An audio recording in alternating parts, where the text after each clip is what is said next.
Jesse Tozer, take one. Hi, my name's Jesse, and this is my story.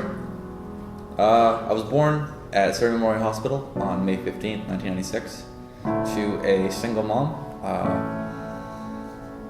She was 18 years old at the time. For me, she provided me in every way she could. I owe everything to my mom.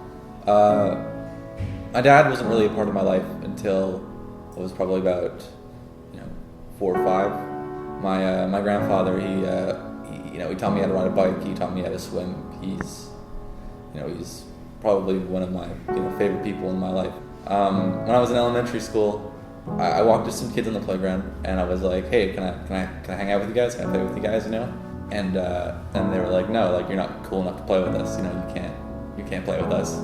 And that was kind of the first moment in my life where I started to feel like I wasn't good enough.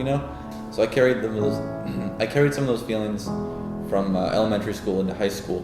I got there in grade 8 and I was kind of lost. I was kind of confused. I bounced around from group to group, from friend group to friend group. And it was kind of a weird time in my life. A lot of people kind of go through that thing where you kind of transition, into the man you're going to become.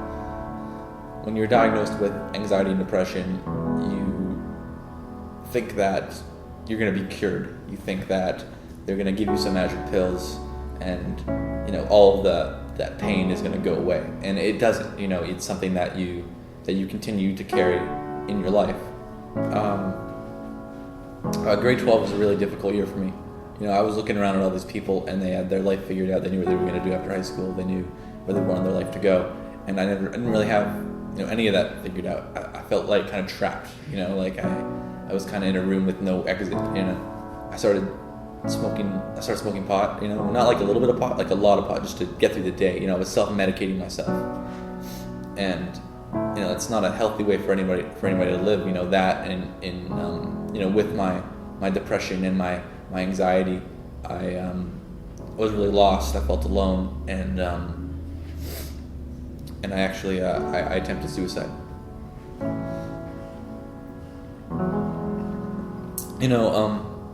No one really can prepare you for anything like that. I was right there. I had it all planned out. I literally had to take a couple steps, and it would have been done. And this is the scariest moment of my entire life, where I could have ended everything. That's it, done like that. Everything is done. Of what would my family do? I know that would literally kill my mom. So I had to, I took a couple steps back, and it wasn't even for a couple weeks until I actually told my family what happened. And it's kind of a hard thing to carry in your life.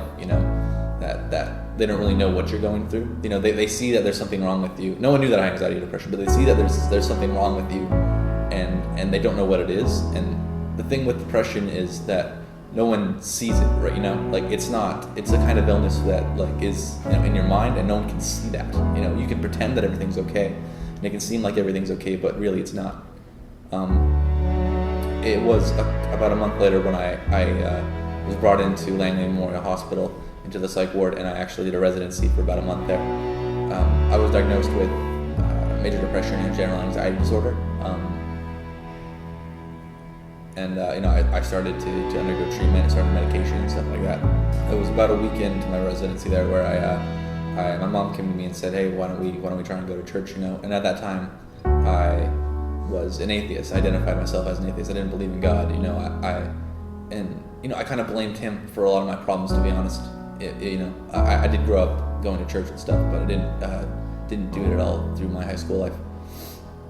And things didn't really start to change in my life until I started coming to Relate. The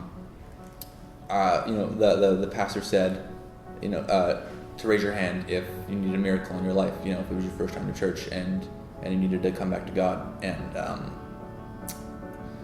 I did. I rose my hand. It's like an embrace in a sense. You feel your body embraced. You feel your mind embraced. And I started to heal. I started coming to church regularly.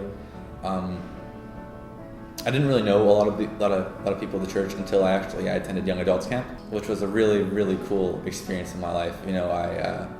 Like the sermons there, they were amazing. You know, the challenges, the relationships that I made in 2 days were stronger than the relationships that I'd made in 4 or 5 years. You know, like I met some amazing people, and I did some really, really cool things.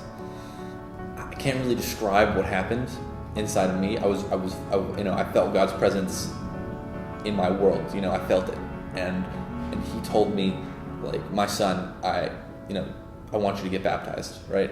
I want you to get baptized. I want you to get baptized. And I heard it again over and over in my mind, and it was the first time I've ever really felt Him speak to me. You know, and it was really a real surreal moment. You know, nothing can really prepare you for that feeling of, you know, you step into the pool, you know, you go into the water and you come up, and it's like you've been reborn into the world. You know, it's this is the best moment of my entire life.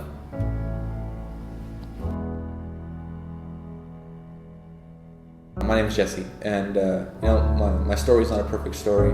You know, I still struggle with depression and anxiety today, but you know, I don't struggle alone anymore. I have Jesus. You know, I walk with Jesus now. I can accomplish things now. I feel like that I am worth it. You know, and while I still struggle with those feelings, you know, I don't struggle alone anymore.